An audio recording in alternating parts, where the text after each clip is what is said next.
right, okay, we're in the clear now. And the Alsatian says, right, I think we made it. I think we're safe. And the little Jack Russell turns around and goes, yeah, but we're still getting turkey, right?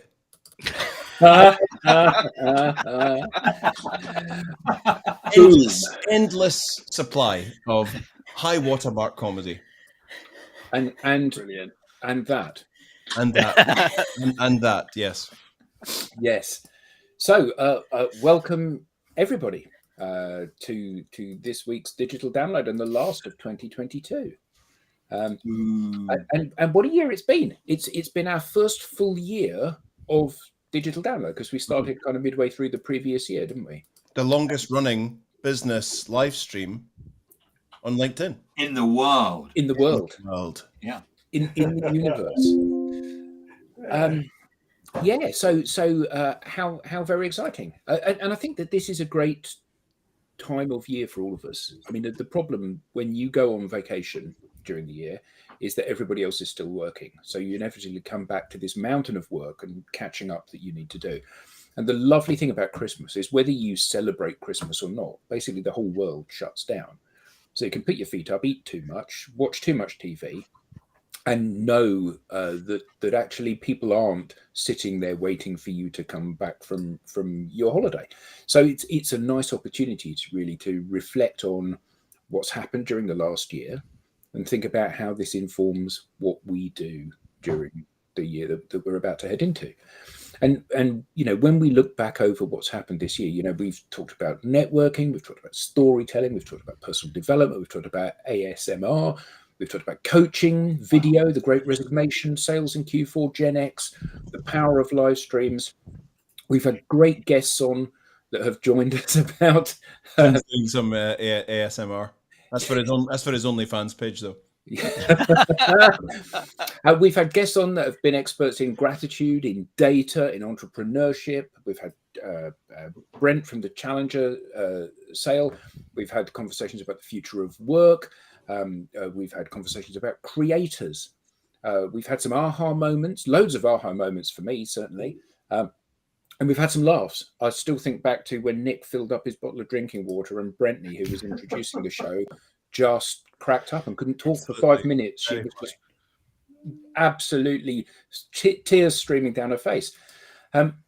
So you know, we've learned a lot and we've covered a lot of ground, I think, during the year. So what have you guys learned? So before we ask that question, let's go around and introduce ourselves. Eric. Hi, I'm Eric Doyle, based in Aberdeen, Scotland, and we are Crux, and we are partnered with DLA Ignite. Tim. Hi, my name's Tim Hughes. I'm the CEO and co-founder of DLA Ignite, and I would just like to point out that somebody has a TED Talk out today. Yes. That's cool. Which makes it. Whoa, Alex, easy, Tiger. That's private.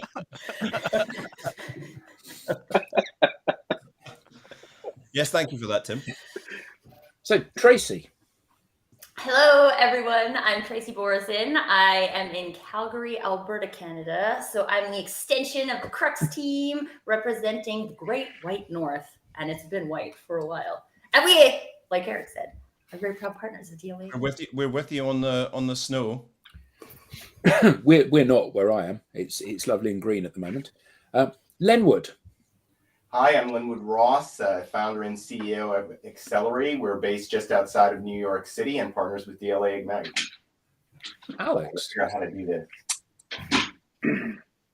Alex Abbott, founder of Supero and proud partner of DLA Ignite. And Rob, and I have to say that on looking back over the live streams, the digital downloads that we have done throughout 2022, I think Rob has been on more of them than anybody else. So well done to Rob. Fantastic stuff. So I feel like one of those Hollywood Squares D-list celebrities. Good morning, all. I'm Rob Durant, founder of Flywheel Results, based just outside of Boston, Massachusetts, and a proud DLA Ignite partner. And it looks like Tim has now he's I'm his channeling, co-pilot. channeling Rob. Yes, we're in for some turbulence. Yes. So what has everybody learned during the last year, and what's changed in the world that we've seen? If you don't mind, I'd like to start. Please. In some ways, it felt like most of the lessons I encountered this year taught me nothing new. That is something that I hadn't been taught before. However, the fact that I had to learn them again, that is, experience the lesson again, go through the struggles, speaks to whether or not I even learned them in the first place. I guess repetition builds recognition. But if I were to combine all of this year's lessons for me into one statement, I guess it would be this: nobody accomplishes anything without the people around us and the giants who came before us on whose shoulders we stand. So, in other words, my network is everything. Yeah, very very powerful stuff. I think that we're seeing more of that, aren't we? We're seeing the penny dropping with more people. So for you, it was a reaffirmation of something that you already knew. But I think we're seeing lots and lots of people are now starting to see their network playing a more pivotal role in how they behave, how they generate business, how they have more conversations, how they. Hello. Hi. Just thought I'd drop in. Magic.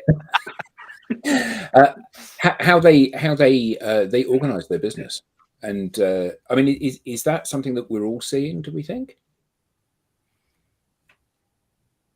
Who is it that Apparently keeps not. banging a drum? Someone keeps banging a bass It's drum. Lenwood on his desk. Oh, is it? I think Tracy was going to grab that one. See what I did there? You raised an eyebrow. I would like to be able to say yes, but I think that there's just so much. This was similar to what I was going to share as well, Rob, is that I just think as much as there's been a lot of talk in 2022 about doing something different, right? And now we've seen this huge shift in how employees interact with businesses, and we've seen a huge shift in the power dynamic, and we've seen a whole shift in marketing from this kind of old school advertising to back to relationships, which is really where it started. But I just feel like most people have done nothing with that, right? So we talk about it and we get really excited about it, and then we go back to our day and we do the same old things over and over, and they continue to not work. And then we're just like, well, we'll just wait for the next big global thing to make it work. And I don't know, I've been reading your posts lately, Adam, and I can feel the frustration from you on that as well. And I'm just like, what I was going to share is that, like, you can't just get the thing by not doing the thing, right? There you go. That's the You quote. gotta do the thing. You can't just get the thing by not doing the thing. Let's just work that into all our blogs. 2022 in a nutshell. That's true. But if you think about what we have shared with our audience over the last 3 months in particular, you know, we've had deep industry experts that have got specialisms that, you know, we all have a little bit of an understanding about data. But compared to Orlando, head of data at Lego, we know nothing about data. You know, we all understand a little bit about coaching and personal development. But when we talk to Hazel, you know, it's like, okay, I know nothing. And each of these people has come onto the show, and they've shared a depth of expertise and knowledge that that in some ways is very humbling, isn't it? Because we see true experts, and all of those people are people in our network, either connected to one of us or all of us or loads of people that we're connected to. And the power of assembling that kind of Avengers type group, that superpower, those people that you know, it's not a debate. When you talk to Orlando about data, it's not a debate about what you need to do. It's a statement. This is the way that this works. This is what you need to understand. And that's surely incredibly powerful for us. And it's a strong message for everyone that sees these superstars in their various disciplines sharing a lifetime's worth of knowledge and expertise, so that we don't have to spend a lifetime learning these things. Well, and I just wonder, and everyone else who's here and listening live, get in the chat, tell us what you learned as well. But I would wonder, right? Yes, there were some people that we had on as guests that I wasn't connected to yet. And I was like, oh man, I need to be connected to Orlando. I'm like the world's biggest Lego fan, right? And I have my Lego. You guys see the Lego back there? But did everybody else do that? Did people come and hear the experts and connect to the experts to continue learning from the experts? Because one of the things that I say pretty consistently on my show, Conversations, is that if you're interested in a thing, if you're interested in shifting or pivoting, are you staying in the conversation? Because it's awesome that you come and listen to our talking heads on the digital download, but the goal here is to empower people with information so they can do something different. So what do? You come, and that's great. And what's the next thing you do? I love that. The amount of people that that I know in my network that see our thing when we've got a specialist on or whoever. Remember we had Greg Sattel. Someone contacted me afterwards and said, I really enjoyed your show today. That was really, really cool. That guy could probably really help us with some of his thinking, and that's really, really cool. And I said, well, why don't you reach out and connect? That's why we do these things. That's why we bring these people on. Oh, no, I couldn't do that. Yeah. Well, what would I say? Hi, Greg. I saw you on the show. I thought you were really great. I think you could really help us. Greg is not going to say, how dare you contact me? I will not be connecting with you. Thank you very much. Don't you dare get on my DMs and compliment me on my brilliance. Don't you dare. Brilliance. How dare you? Yeah, exactly. Just so if it's okay to share my learning, so that speaks to the biggest thunk for me this year. When I first hooked up with you know that guy Tim Hughes? I met Tim. I read the White Book. I read the first book, and then I met Tim, and Tim said, "Why don't you come and join us?" And I met Adam, and I started training. And it was like some days when I was going through this, having 20 odd years in traditional commercial practice. Some days I felt like, you know, when Jack Nicholson in One Flew Over the Cuckoo's Nest walks back into the ward pretending that he's had electric shock therapy and he's walking really, really slow. Some days I left this room thinking, you know, what am I doing? This is just like, then it all started to crystallize. Slowly but surely it started to crystallize. And I used to write articles about a concept that I had some data to back up, to validate, which was, I used to talk about the digital divide. Many people have spoken about the digital divide. We've got people on one side of a river, on a river bank, working in analog ways, and there's a river bank, and it's a digital river, and there's people building a world on the digital side. Now, I used to write about that and speak about, you know, come on, guys, the digital bridge is getting narrower and narrower. The digital divide is widening and all of that. I used to write about it in a kind of flippant, glib way. You know, I was just trying to express to people that there is a divide here and all of that. Never have I understood a concept more and actually seen practical evidence of it, the digital divide, than this year. It all came, all the dust cleared. And we're now at the point where the digital divide is vast, absolutely vast and deep. That chasm is deep. And, you know, having met with very digital organizations, having met with very analog organizations and everything in between, this issue that we have between companies who are holding fast on traditional and analog and companies who've skipped over and said, I'm going to sample some of this. Oh, this is really cool. Our pipeline's up, or we're getting more recruits, we're more visible and all of that. A few people have ran across the bridge and are planting seeds over there. We now call it the sort of digital twin. I've never seen, and it's actually beginning to make me nervous. I'm not at the frustrated level. I'm nervous now when I talk to companies who are holding fast because of old-fashioned ideals. I don't really think it's for us. I don't think we're a digital company. I don't really think our industry is digital. Well, let me show you some stuff. Let me show you blah blah blah blah blah. Who are your target clients? Give me 3. Them, and them. Okay, there's 145,000 of them on one platform on available to connect with. They're having conversations and they're applauding your competition, which means they're in your competition's networks. Yeah, but well, I'll tell you what. We'll take a look at it in Q4 next year because we've got a lot of marketing stuff to do this year. We've got lots of ad campaigns to run. We've got all our Google ads to sort out. The whole SEO thing. Is it going to be on? Is it off?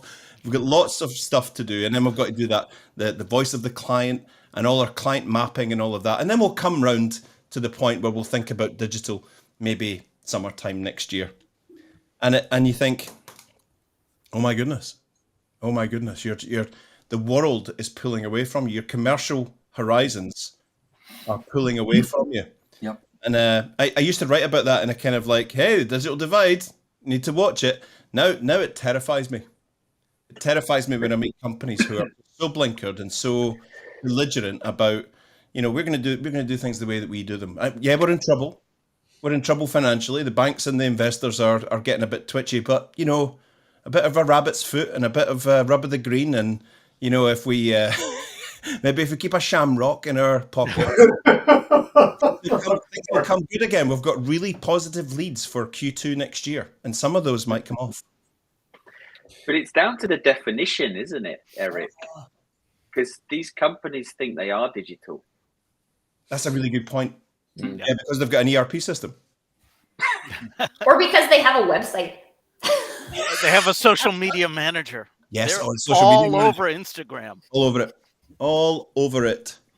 Yep, absolutely. So that is so it's now gone from a thing I used to write about and try to crystallize it in people's minds about this digital divide. We now talk about the digital twin and how it's in most industries and most sectors. It's in the build, and we showed demonstrable proof. So here is your analog industry, which is failing. Your analog commercial practices are failing to deliver against your targets and against your investors, shareholders, stockholders' expectations. There's a curtain through there, and the digital twin of your sector is growing. And there are companies in there that compete with you who are owning that space, who are stealing all the digital air, therefore stealing all of the interaction with your new clients, some of which your prospects, you don't even know their names. You don't even know who they are. And your competition are harvesting all of that and rolling about in all that digital fun on the digital beach. I'm just going to throw lots of digital things in here. Eating digital sandwiches, drinking digital beers, having a great time. Just absolutely. Not only are they killing it commercially, but they're having fun. And you guys are sitting biting your fingernails and chain smoking and drinking continuous double shot or espressos, panicking about the future, but holding fast that it'll come back. It'll come back the way it was, and it really worries me. End of. But isn't there this thing like you get a new video recorder? Clearly, it doesn't work that way anymore. But you get a new video recorder, you have a flick through the instruction manual, and then you end up saying, actually, I'll get my wife to read the instruction manual and she can program the video. And it's a combination of fear of doing something wrong, and it's a combination of sloth. It's the fact that I don't want to invest the time in learning about this in order that I can be comfortable. And I think that's a basic human trait. You remember, when word processing was a relatively new thing.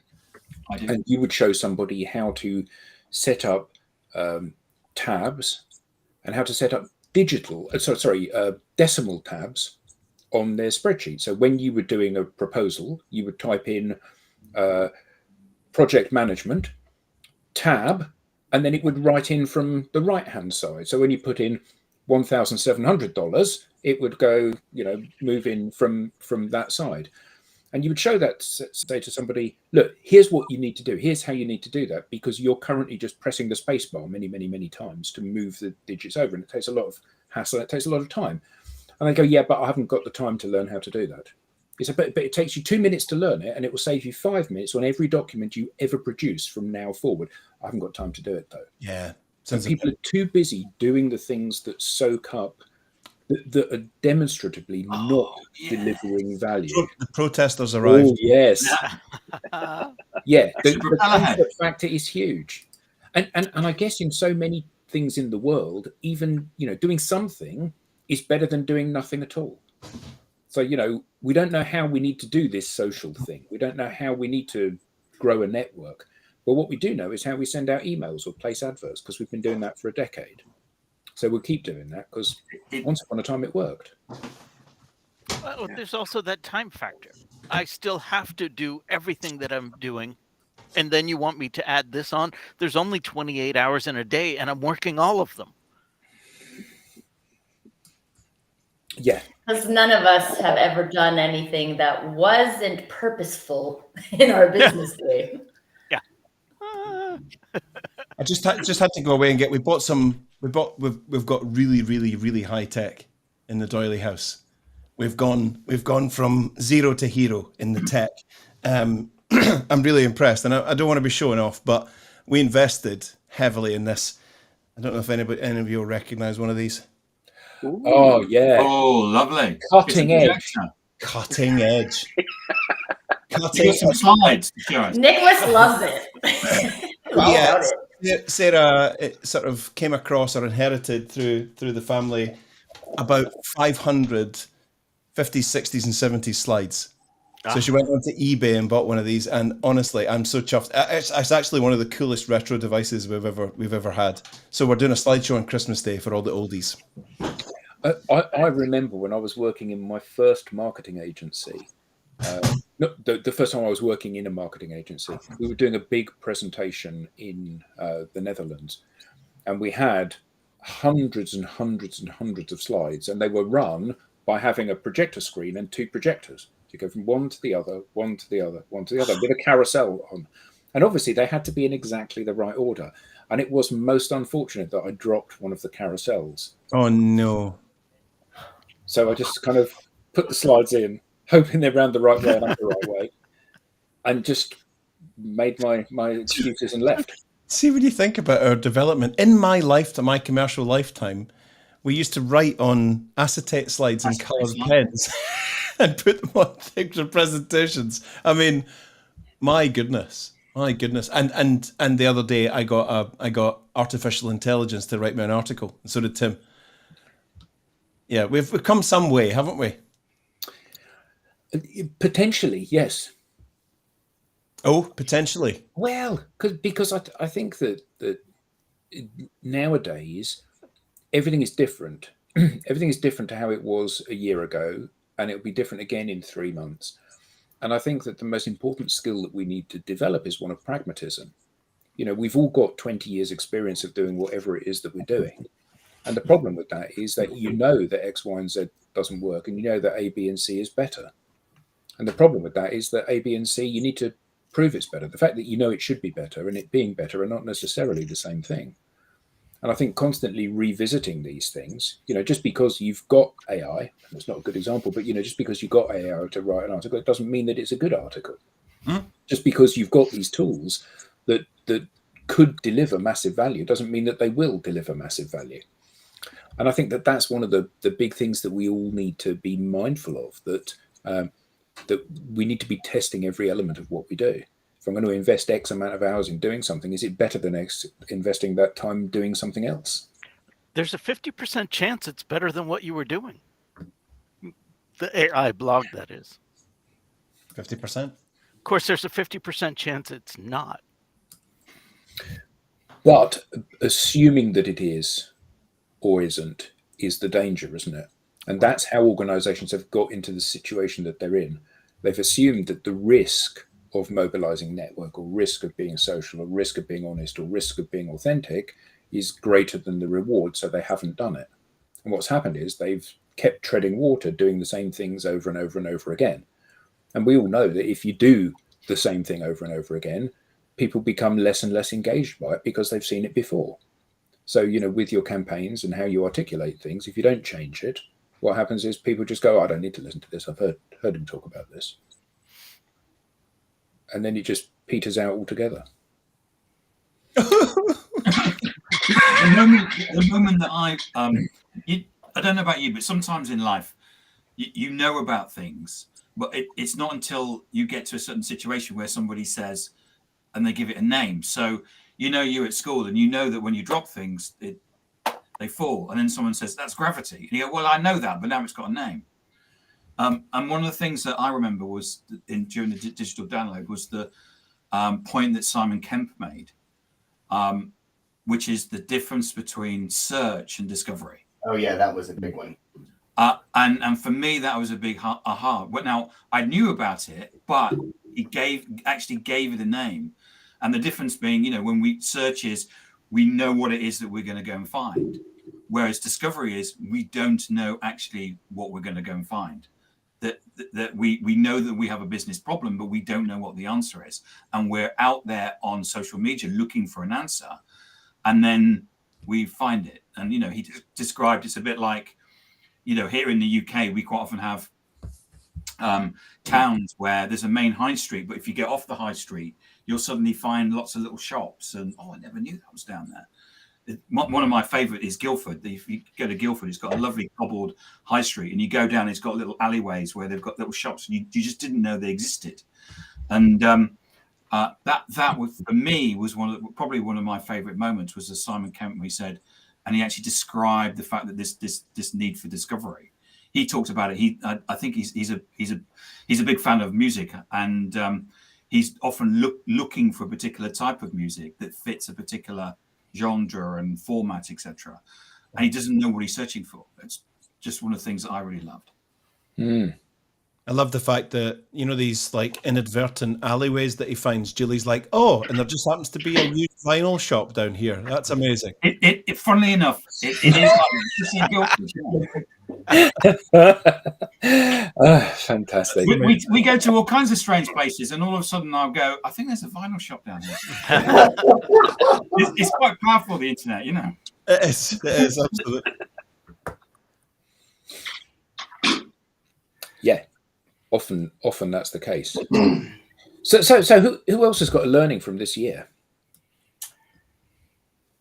I would say, one of the big, aha moments, or this is sort of a big conceptual thing that has really resonated to me, which is how much of what we do from a commercial perspective is really driven by behaviors, and how when we try to measure or predict what future outcomes will be, we're looking at past behaviors. And when things change and those past behaviors no longer reflect what may happen in the future, we're in that time right now. For those don't know, whether it be talking about the labor market or economies generally, we're in a time where things are really unpredictable, because the past is no longer informing the future. Good point. Yeah, I think that's a really good point, and I think that I think that's true in terms of the operational parameters of a business, but it's also true in terms of whole industries. Yeah. So industries that have been safe places for you to put your bets previously. I'm going to become a lawyer. I'm going to become an accountant. I'm going to become a whatever. Actually, those industries won't exist in the way that they exist a decade from today. And people that are planning they're making their life choices now are. And maybe the best example of this was Mark Zuckerberg's roommate, where his father said to him, you can't quit Harvard and go and follow this Zuckerberg bloke and do this crazy thing that he's doing, because law is great, and you want to be and clearly, had he have done that, he would have been one of the richest men in the world. Yeah. He didn't. I mean, he got paid off, in fairness, but the reality is that he's got a very different life to the life he could have had if he'd followed the dream. And I think that so often the advice that we're given and the advice that we create for ourselves is based on, as you said, Leonard, looking backwards rather than forwards. looking at the way things used to be rather than the way they are or are going to be. Yeah, that's I think that's the big problem that affects that is affecting so many leaders today in every industry. I was listening to CNBC yesterday, which I actually don't listen to that often, but I happen to be listening to it. We had a number of people talking about the mistakes that were being made, or that they believe were being made by the Federal Reserve here in the United States and by investors who are looking at data that is pre-2019 data and pandemic data, and they're looking at that data and trying to make determinations about what's going to happen in the economy. And the point this guy was making is behaviors have changed. The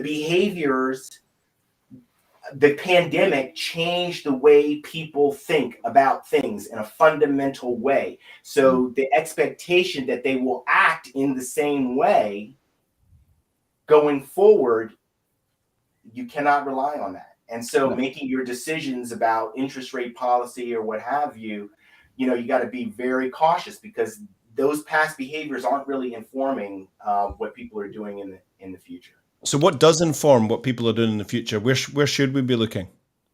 We have to wait and see.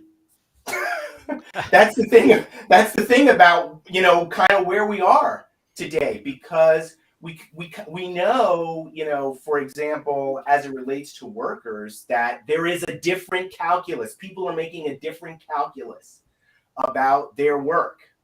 And they're applying, they're thinking about meaning, and they're thinking about their lives, and they're thinking about, I should say, their families and what they want to do.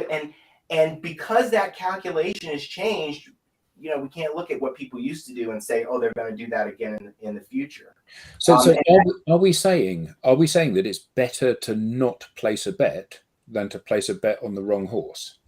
No, I don't think we're saying that at all, but I think we have to think differently about how we choose that horse.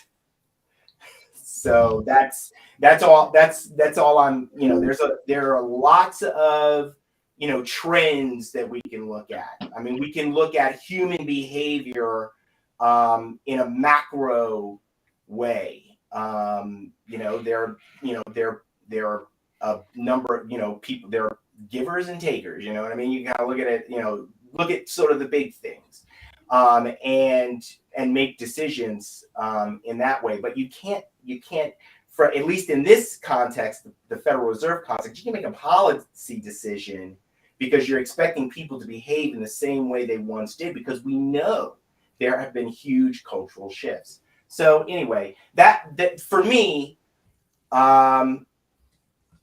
the human behavior, whether it's how people are responding to, the digital trends, how people think about innovation, their obstinance, their complacency, just the human condition continues to surprise and marvel me. I'm learning more every day. I'm thankful for the network I have. I'm thankful for LinkedIn and my ability to connect with people and ask them what they're seeing, always testing my perspective. Because it's often off. And I think maybe that's it, right? Like, instead of assuming we're going to be right because we've always been right before, just being curious about what, like, now this is different. So what can we look at? What data have we collected before that might be more telling about where we need to go? And one of the things that just kept coming up for me, Glenwood, when you were sharing, was just that we want to talk about the future of work. We know the future of work isn't going to look like the past of work, but what about creating the future of work, right? There you go. We have the opportunity to create that. And we know, I mean, we talk a lot about these types of things on this show, the relationships between people, right? Networks and building that. And these are all human-based activities, right? They're not necessarily dictated by technology. They can be supported by technology, but we can create, we all have the ability to create what the potential future of work looks like. But if we sit back and wait, then we're not in a mode of creation. Yeah, when you were talking, it made me think about experimentation, right? How do we know what will work? Well, we got to experiment. We got to test things. Look at Bitcoin, crypto. They try, yeah. But it's easy to scoff at it and laugh at all the people that wasted millions and thousands on. But that's people trying to create something new, and it might come back in force, slightly different shaped, but it's part of the evolutionary process is to try and fail and improve and keep pushing boundaries. Absolutely. Although I agree, Eric. Unfortunately, it's one of those things that happens. Yeah. I think Nicole is it Kunas or Kunas has put the biggest comment we've ever seen. That's huge. So seeing as we can't read it all, I'll read it.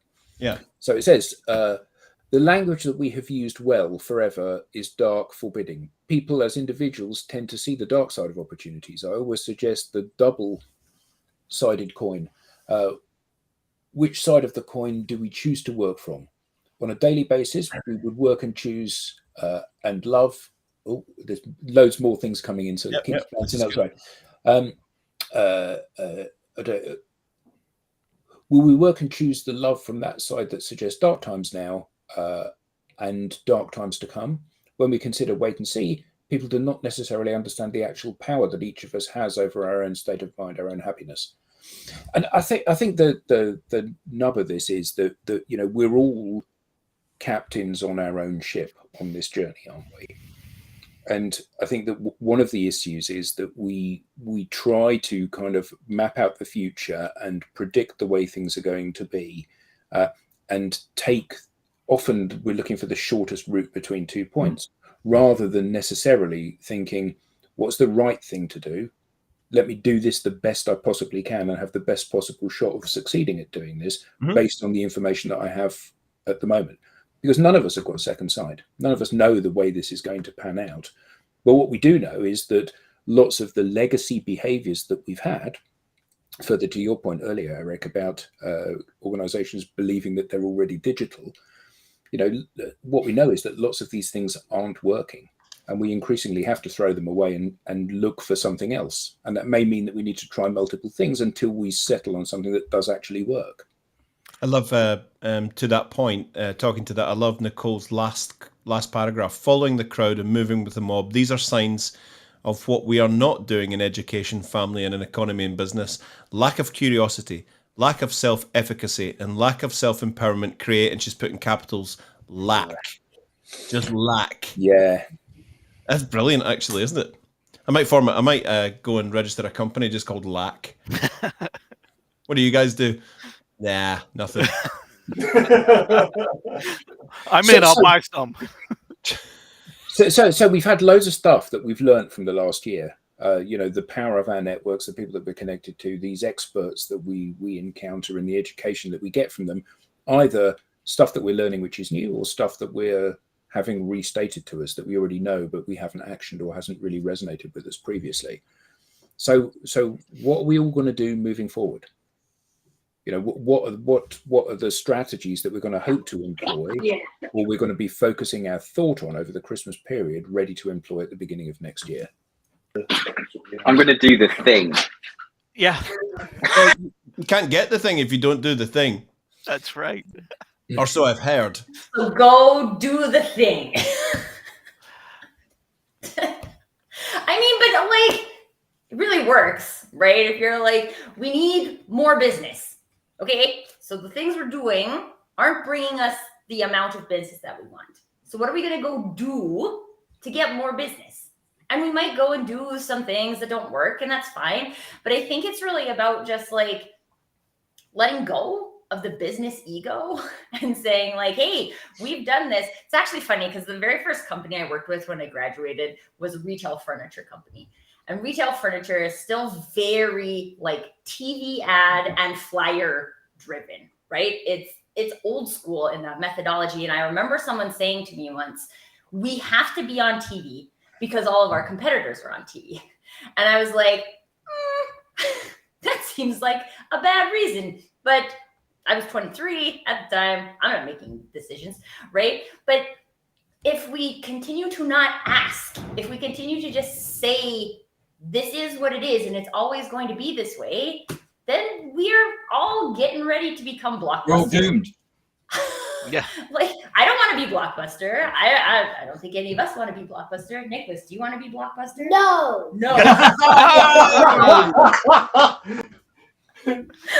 Brilliant. So like, but we do that because we sit on our laurels, right? We're just like, hey, this is good, but we're not even in the state of feeling like this is good anymore. So now we're just saying like, oh, this is painful, but let's just sit here. You gotta go do some things, people.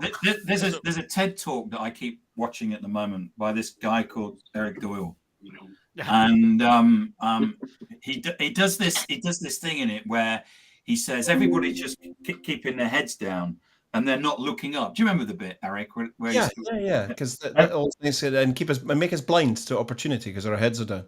Yeah. You know it off. You must be watching it a lot. You know it off by heart. And it's just like that at the moment where people just seem to just have their heads down and they don't want to look up or look side to side and see what's actually going on. It is very, very strange. I came across a quote this week from Warren Buffett, which is, if we're moving into a recession or a downturn, which it looks like, his quote is that when the tide goes out, you can see who's swimming naked. Oh. And I think that we're in that situation where we are going to see a massive change in 2023, because if we do go into a downturn, there's a lot of people that at the moment think that they're invincible. They're doing things, but it's only because the market is buoyant for them. And the moment that there's an element of a downturn, things are going to get sticky. I think that our role in this is encouraging organizations to be brave, to do things that they haven't done before. Because what we know is that the old behaviors are currently not serving people well, but they are existing on the goodwill that they had previously created. And when that goodwill dries up, people are going to need to try fresh things. They're going to need to be prepared to trial things and step outside of their comfort zone, both individually and corporately.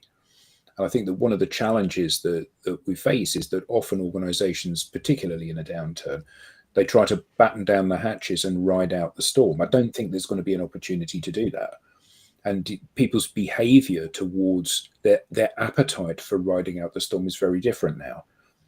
Companies like Twitter, well, not so much Twitter, but Meta and Google are massively profitable. Amazon, massively profitable organizations, and still they're laying off tens of thousands of staff.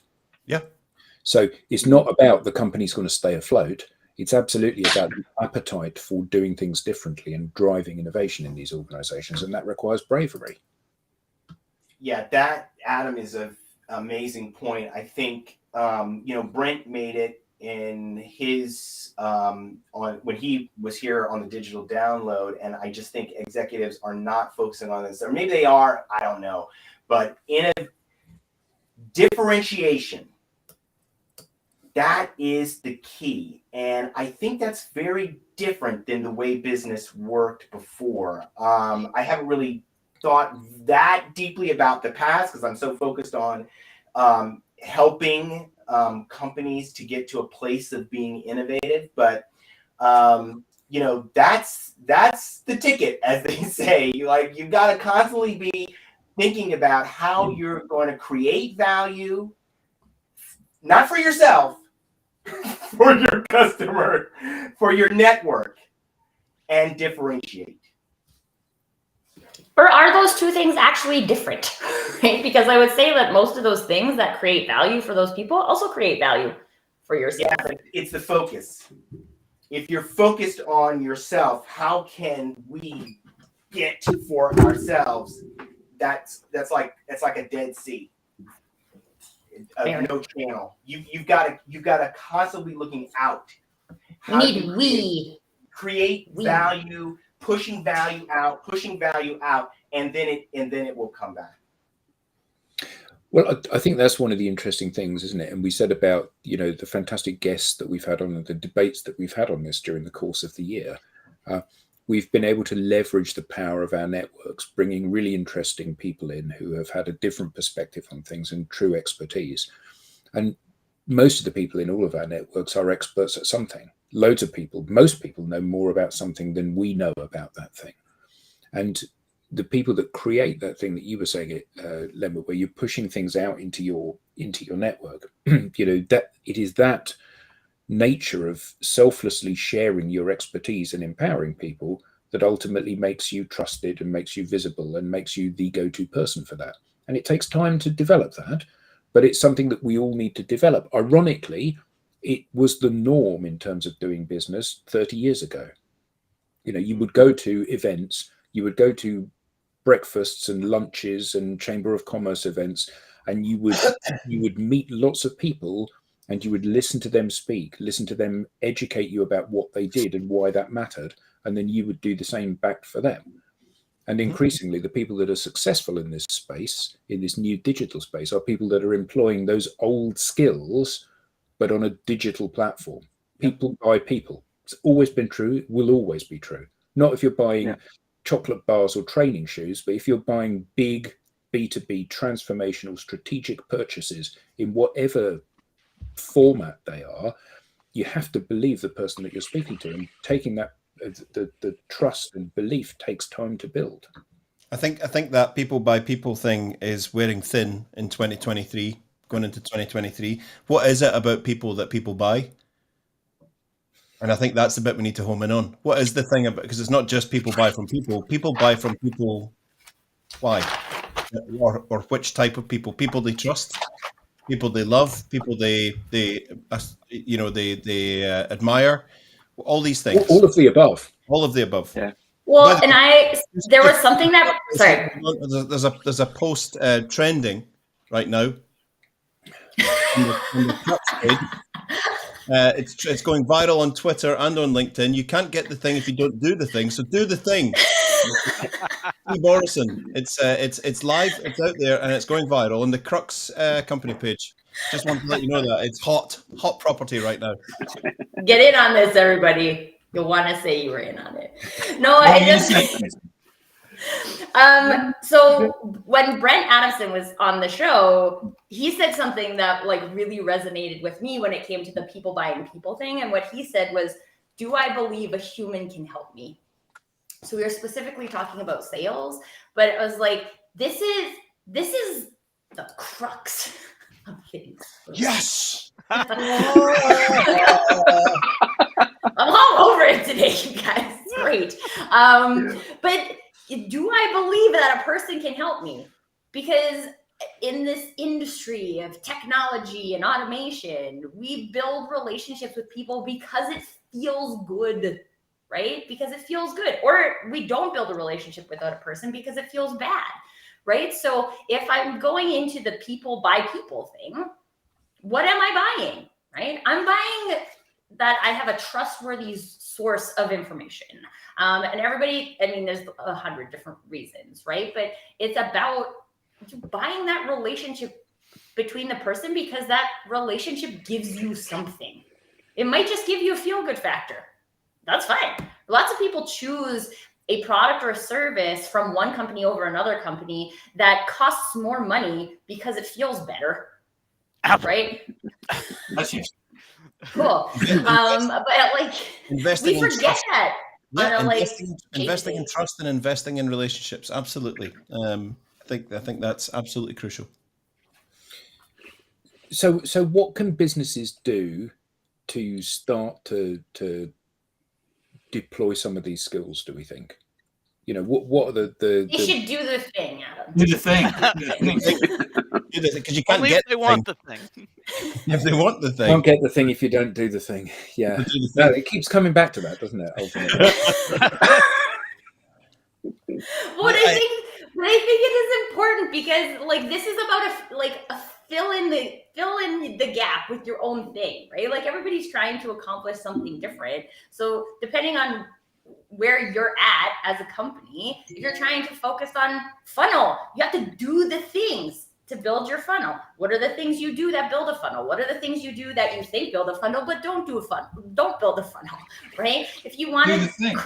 just do it. I don't know how else to say it, you guys. First off, I would say that make this so this whole issue of modern commerce, digital commerce, the digital twin, and all of that, make it a board responsibility. Get it into the boardroom, not into the sales team or up to the marketing team to sort it out. Put it on the risk register. Put it on the risk register. I wrote a blog the other day about corporate risk registers. Every board legally has a risk register, and it's all about what if this happens, and what if our building goes on fire? Where do we relocate to? And what if this happens? And what if I remember actually one time being at a board meeting where we were reviewing, and a new CEO came in, and after he did his 100 days, said, "Can we start to get some of this crap off the risk register, like global pandemic? I mean, when's that ever going to happen?" Honestly, right?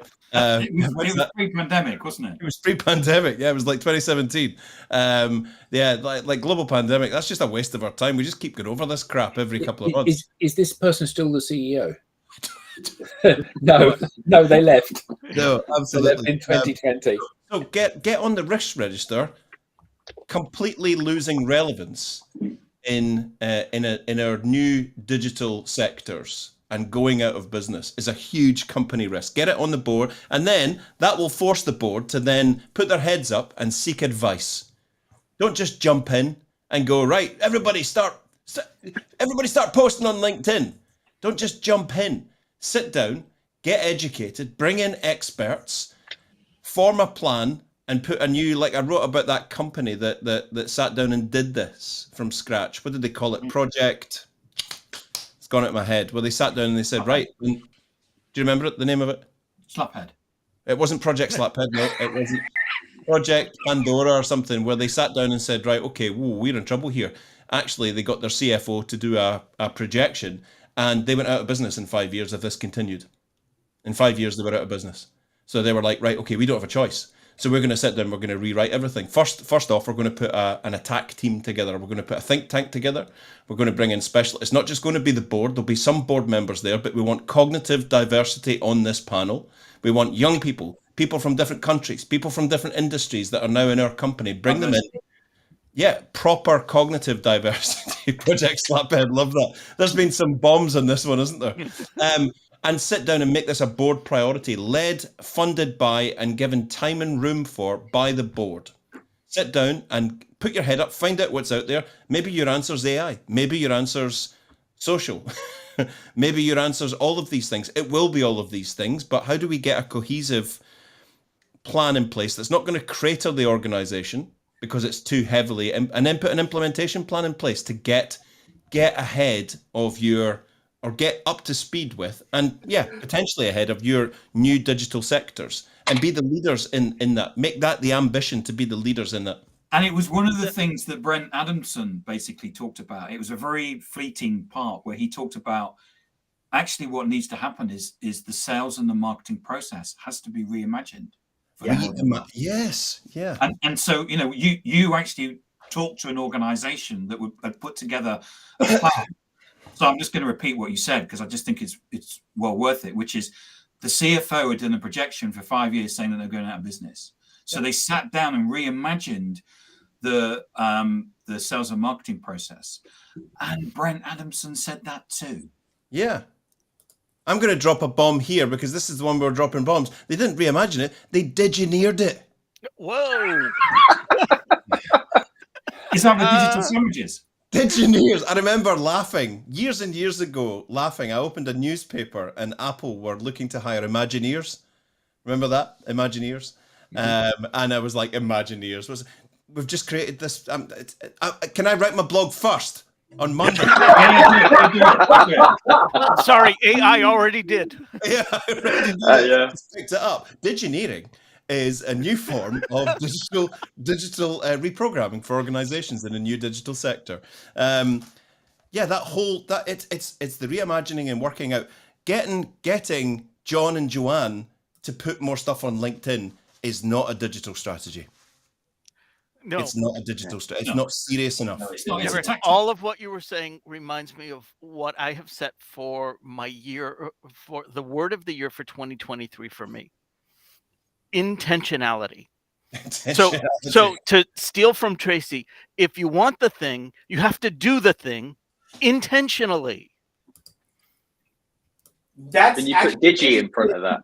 That you use that word because the research on remote work and productivity of the remote workers is that because they have to be more intentional, they're more productive. Because have to be more intentional. I mean, that's huge, Rob. Congratulations on that word for 2023. I love it. That's a great word. And engineering is a great one too. Is it possible to patent words? Registered the domain, Check. That's how I do it. I just buy Twitter all the handle, blue domains. check mark. He's already done it. Yes, digineering. Yeah, so 2023 is going to be the year of change and the year of bravery, isn't it, for everybody?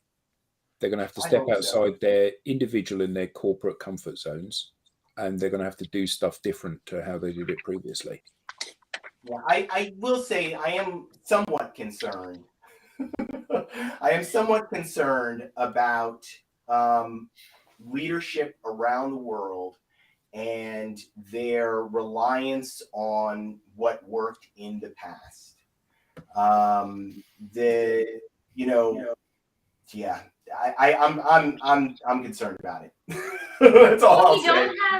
It's interesting because earlier on, Carol Jean asked a question about what do you think it means or takes to be brave? And the problem with bravery is that I think people think they can train themselves or get to a place where it feels comfortable enough they don't have to be brave. But the whole point of being brave is that there's an innate fear associated with that. I have to try something I don't think is going to work. And in a lot of corporate work environments, there's no culture of that. Right? Like the culture is we do what works. We do what other people have already proven works, except what we're living in now is an environment where no one really knows how to make this work. And we have to figure it out. And we don't have the practice or the confidence in ourselves to be able to figure it out and maybe get it wrong. Right? It's so fear of blame runs corporate America. Nobody wants to be blamed. When do startups flip from failing fast to don't fail? There's a certain bureaucracy. There's a book. Yeah. There's a book. It's called The Founder's Mentality. And they talk about the things that happen when a startup grows to a certain size. And then the managers come in, the corporate people come in, the founders kind of leave, they take their money and go do stuff, and then the mentality in the organization changes. And because we go back to doing it safely. It ultimately kills growth. Because we go back to what's safe. Someone else has proven that this is safe, and we want our company to safely grow, and therefore we'll invest in the thing that is safe. But yeah, startups have nothing, so failing is okay. But once they start to get something, well, I want to keep this. So, there's a purpose in what the founders are doing that powers the company when it's first starting. There's purpose in it, right? There's a problem that they're trying to solve, and they're passionate about it. And so they go deep on it. When the managers come in, their passion becomes the numbers and what Wall Street says. Yeah. And so they start cutting things and doing things that destroys what created the company, what made the company great. So that's why they call it the founder's mentality. They got to get back to that passion for the customer and helping the customer solve their problem. That's what is powering the company. Vote for Senator Ross. Yeah. I was just thinking exactly that. Not passionate about this at all. There was proper passion there, wasn't there? I love it when Lenwood gets up on the balls of his feet and he's like, "Now listen to me." And I can I just say I'm gutted. Digineering is a digital marketing agency in Johannesburg. Oh, Eric, I'm sorry. It was. It was. Leave that to me. Leave that to me. But bring the power of social to bring them to their knees. to full bear on them. Yeah. So we're at an hour. Thank you all for a wonderful roundup for the year, and for what fantastic content from the audience. Absolutely brilliant thoughts and ideas and perspective on things. So everybody have a lovely Christmas and a very happy New Year. And 2023 will be an interesting year for all of us. And yes, you can't get the thing if you don't do the thing. So do the thing. Do the thing. And have a lovely break, everybody. Let's go do intentional things, everybody. Engineeringly. Bye, everyone. Thanks, everybody. Bye. Thanks to the audience.